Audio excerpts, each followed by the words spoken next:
L'entreprise se transforme et avec elle, les hommes qui la composent. Les nouvelles entreprises l'ont bien compris et s'adaptent sans détour aux nouvelles exigences managériales. Leurs objectifs ? Redonner du sens au travail et sa place au bonheur.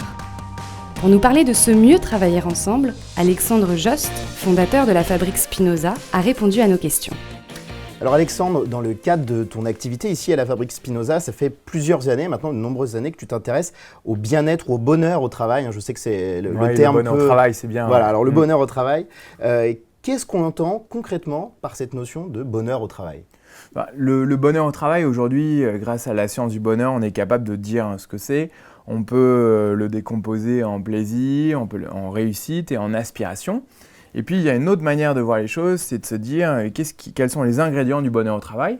Et là, au sein de la fabrique Spinoza, on a réalisé des études qui examinent tous les leviers, tous les déterminants de ce bonheur au travail. Et finalement, là, il y a le cadre, il y a les valeurs humaines et enfin, il y a le travail en lui-même. Donc le cadre, c'est l'environnement dans lequel on se trouve, mais aussi la rémunération, le sentiment de sécurité. L'humain, eh bien, ce sont les relations avec les autres, le fait de pouvoir se former, la valeur, l'éthique de l'entreprise. Et enfin, le travail en lui-même, qu'on oublie parfois quand on parle de bonheur au travail, eh bien, c'est quelle est la tâche que je réalise, quelle est la qualité du management qui m'accompagne, et puis finalement, comment est organisé le travail. Et toutes ces facettes ensemble, eh bien, elles permettent de favoriser le bonheur au travail, de le comprendre, de le favoriser et d'agir dessus. Alors on a l'impression que c'est une notion qui est assez récente, cette notion de bonheur au travail. De quand a vraiment émergé, on va dire, ce terme de bonheur au travail ? Le bonheur au travail, vers 2009-2010, il y a les préoccupations, notamment législatives, au sujet des risques psychosociaux, le stress. Et puis progressivement, on se déplace vers l'idée de bien-être, de santé, puis de bonheur au travail.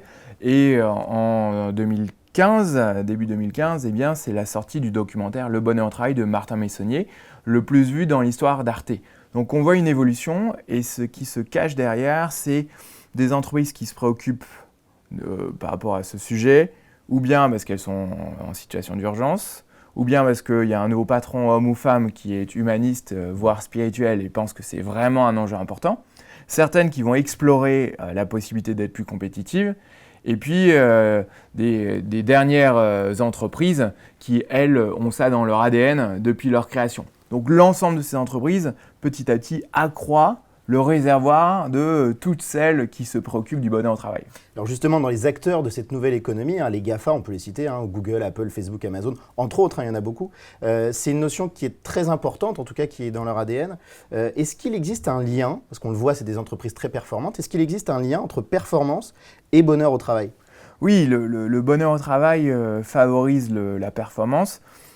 Il doit être visé en tant que tel, et seulement dans un deuxième temps, de notre point de vue, parce qu'il génère la performance, mais on le sait. On le sait parce que d'un point de vue neuroscientifique, eh bien, un individu qui est stressé se réfugie dans son cerveau reptilien et a donc moins de capacités cognitives auxquelles il a accès. Il va se mettre en colère, il va s'enfuir, il va se prostrer au lieu d'être ouvert créatif. On le sait parce qu'on observe en entreprise, dans les organisations, que quelqu'un qui se sent bien, eh bien, est capable de mieux communiquer, à un niveau de quotient intellectuel plus élevé, donc on le mesure. Et enfin, eh bien, on sait que les entreprises qui sont plus heureuses eh bien, ont des meilleurs résultats économiques et financiers, comme les lauréats de Great Place to Work. Et je trouve très intéressant récemment ce fonds d'investissement Sycomore qui lance un portefeuille d'actions constitué d'entreprises où les employés se sentent bien en se disant qu'ils vont réussir à atteindre une performance financière plus importante. Donc tous ces éléments, si on les rassemble, il y a même des gens qui vont jusqu'à dire au sein du Bureau international du travail que le stress représenterait 3% du PIB. Ça serait son coût. Et on a des estimations de Mozart Consulting qui nous disent que si on augmentait de seulement 10% le bonheur au travail, eh bien, on générerait 1 point de croissance du PIB. Et à notre époque où la croissance est délicate, on se rend bien compte que c'est un réservoir fantastique d'un meilleur fonctionnement de notre société. Depuis quelques années, apparaît un nouveau métier, celui de Chief Happiness Officer ou responsable du bonheur, et avec lui, une nouvelle science, la science du bonheur au travail. Morning en fait l'expérimentation avec Marianne Prégaud, que nous avons eu le plaisir de rencontrer. Morning est devenu en près de 2 ans un acteur incontournable dans le secteur du numérique et bancaire français. Vous êtes passé de 3 à 40 salariés en l'espace de quelques mois. Alors comment vit-on ce changement ultra rapide de l'intérieur ?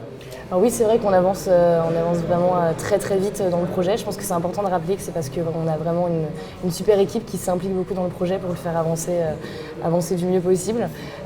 Effectivement, de l'intérieur, c'est assez spécial à vivre parce qu'on a beaucoup de gens qui sont arrivés très très rapidement. C'est un gros défi en termes de recrutement, bien évidemment, mais aussi en termes de préservation des valeurs de l'entreprise et d'intégration des nouveaux salariés. Donc on essaye de mettre pas mal d'actions en place, notamment tout un système de parrain qui remet une box à l'entrée de chaque nouveau salarié, qui lui permettent de comprendre d'où est-ce qu'on vient et où est-ce qu'on veut aller. Et c'est vrai que c'est un gros défi. Alors revenons un petit peu à votre poste, à votre titre. Vous êtes Chief Happiness Officer. Alors en gros, en quoi ça consiste ? En gros, c'est faire en sorte que les salariés soient contents de venir au travail le matin et qu'ils aient vraiment le meilleur environnement de travail possible. Donc ça passe par beaucoup de choses au quotidien. Le dernier gros projet, c'est bien évidemment le toaster. On a mis vraiment très longtemps pour le construire vraiment à notre image. On a inclus tous les collaborateurs dans le choix de tous les aménagements qui sont faits à l'intérieur. Donc voilà, aujourd'hui c'est le premier bâtiment.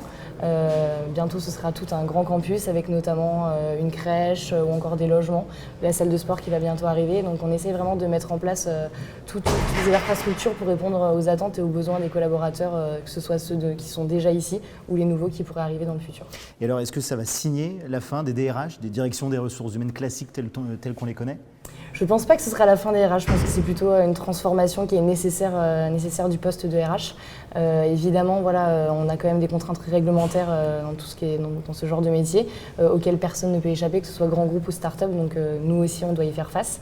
Je pense que c'est important du coup de garder ce côté RH, mais aussi de le transformer pour avoir un petit peu plus de bonheur en entreprise. Alors pourquoi pas un tandem entre les Chief Happiness Officers et des RH qui permettent vraiment d'avoir tous les aspects dans l'entreprise.